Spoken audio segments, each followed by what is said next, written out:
Hello my dear students and my dear friends. Board exam आपके शुरू होने वाले हैं। बस कुछ ही घंटों की बात है जब पेपर और कॉपी आपके हाथों में होगी, ठीक है। ऑल्दो सभी बच्चों ने अपने हिसाब से तैयारी कर रखी है, फिर भी मैं आपको अपनी तरफ से कुछ बताना चाहूँगी जो आपको एग्ज़ाम में बेहतरीन करने के लिए प्रेरित कर सकता है, ठीक है। फर्स्ट थिंग कि जो आपने पढ़ रखा है उसी का रिवीजन करिए, कुछ भी नया मत पढ़िए, इससे आप भटक सकते हैं।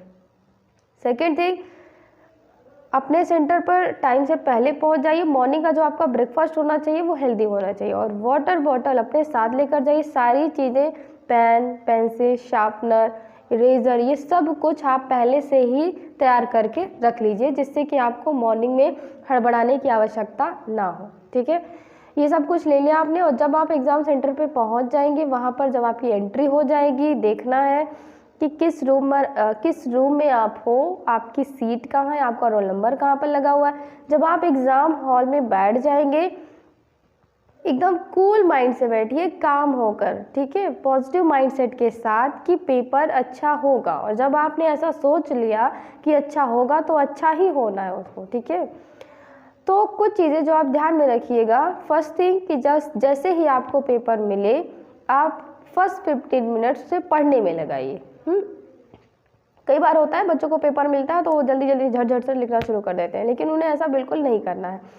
वो जो पहले 15 मिनट होते हैं वो पेपर पढ़ने के लिए ही होते हैं, और ये डिसाइड करने के लिए कि आप किस क्वेश्चन को बेहतरीन तरीके से कर पाएंगे। तो जो आपके फर्स्ट 15 मिनट्स है उसमें डिसाइड करिए कि कौन से क्वेश्चन का आंसर आपको अच्छे से आता है, ठीक। वैसे तो कोशिश ये रहनी चाहिए कि पेपर सीक्वेंस से ही करिए आप, फर्स्ट, सेकंड, थर्ड, फोर्थ, जिस तरीके से भी है। लेकिन इन केस अगर प्रॉब्लम्स आती है, आपको सेकंड नहीं आ रहा, फर्स्ट नहीं आ रहा, या आप 20 से क्वेश्चन करना चाहते हो, तो आप ऐसा बिल्कुल कर सकते हैं, लेकिन करिए। लेकिन बहुत से बच्चे भूल जाते हैं, बस क्वेश्चन का आंसर लिख देते हैं और वो नंबरिंग नहीं करते हैं, तो इससे एग्जामिनर को प्रॉब्लम्स हो सकती है, और वो हो सकता है कि झल्लाट पे आपका पूरा आंसर काट दे, ठीक है। तो सबसे पहले आपको डिसाइड करना है किस क्वेश्चन का आंसर आपको अच्छे से आ रहा है, वही क्वेश्चन का आंसर आपको लिखना है, ठीक है। उसके बाद आपको क्या करना है, कॉपी जब आपको मिलेगी, फर्स्ट और सेकेंड पेज तो बिल्कुल आपके गंदे नहीं होने चाहिए। वैसे तो पूरी कॉपी आपकी क्लीन होनी चाहिए, लेकिन जो आप गंदा कर देते हो ना, कुछ गलतियां हो गई तो गोचापाई कर दिया है ना, ये चीज़ें नहीं करनी है आपको। बहुत ही सुंदर, सरल, सहज, सुंदर अक्षरों में लिखिए, ठीक है। हाँ, एक और इम्पॉर्टेंट बात जो मुझे पहले बता देनी चाहिए थी कि जब आपको कॉपी मिलेगी तो आप उसमें अपना रोल नंबर वगैरह बहुत ही अच्छे से फिल करेंगे, और OMR सीट जो आपकी मिलती है उसे तो और भी ज़्यादा ध्यान से फिल करना है, क्योंकि अगर उसमें कुछ भी गलती हो गई तो OMR सीट आपकी चेक ही नहीं होनी है। उसमें आप वाइटनर का यूज़ नहीं करेंगे, वो जो समथिंग ब्लेड वगैरह लगाते हैं उसका यूज़ नहीं है, ठीक है। सिर्फ और सिर्फ आपको ध्यान से उसमें गोले भरने हैं, ठीक है। उसमें बिल्कुल गलतियाँ नहीं होनी चाहिए। चलिए, अब मैं फिर जो मैं बात कर रही थी वो उस पर कंटिन्यू करती हूँ कि जब जो आपकी कॉपी है, जब पर भी आप आंसर लिखना शुरू करेंगे तो कम से कम इतना तो ज़रूर करिएगा कि कॉपी गंदी ना हो, और फर्स्ट और सेकेंड पेज तो बिल्कुल ही उसमें मतलब गलतियां ना हो। इन केस ऐसा हो जाता है कि कुछ गलती से ऐसा लिख गया जो आप नहीं लिखना चाह रहे थे, तो उसको 1 लाइन में कट कर दीजिए, ठीक है। उसमें ऐसे गोचापाई नहीं कर देनी आपको, वो बहुत ही गंदा लगता है, और आपका जो एग्जामिनर पे फर्स्ट इंप्रेशन पड़ेगा वो खराब हो जाएगा। तो सुंदर सरल राइटिंग में लिखिए, सहज भाषा का इस्तेमाल करिए, जो क्वेश्चन आपको पहले आ रहा है आप उसे करिए, आंसर बहुत ही सुंदर और सटीक लिखिए।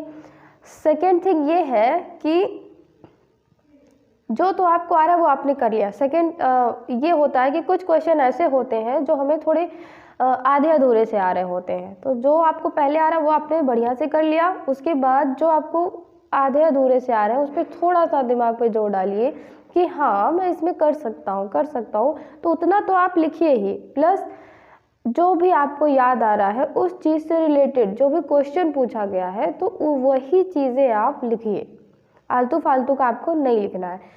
थर्ड, ऐसे क्वेश्चन भी होते हैं जो आपको बहुत ही कम आ रहे होते हैं या बिल्कुल ही नहीं आ रहे होते हैं, तब पर भी आप कोशिश करिए उन्हें अटेम्प्ट करने की, क्योंकि अगर आप क्वेश्चन अटेम्प्ट ही नहीं करेंगे तो आपके मार्क्स ही नहीं बनेंगे।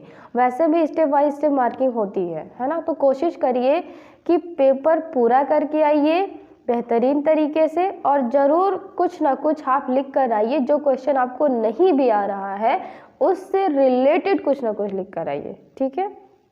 बाकी अपना सारा पेन पेंसिल पे सब आप लिए ही रहेंगे। और एक चीज़ और कि कोई भी नया पेन यूज़ मत करिए, ऐसे ही पेन का यूज़ करिए जिससे आप हमेशा लिखते आ रहे हैं, ठीक है, जिससे कि आपकी आदत बनी रहेगी और वो आपके लिए अच्छा होगा, राइटिंग वगैरह सब बढ़िया बनेगी, ठीक। और क्या करना है आपको, पेपर करते रहना है, पॉजिटिव माइंडसेट के साथ रहना है, बढ़िया सुंदर सा 2 घंटे आराम से बैठ के पेपर करिए, कोई आपको डिस्टर्ब नहीं करने वाला है, बस मिस्टेक ना हो इस चीज़ का ध्यान रखना है आपको, ठीक है। बाकी बस यही कहना था मुझे, और क्या ही कहें, सब कुछ आपने कर लिया है। All the very best to all of you, thank you.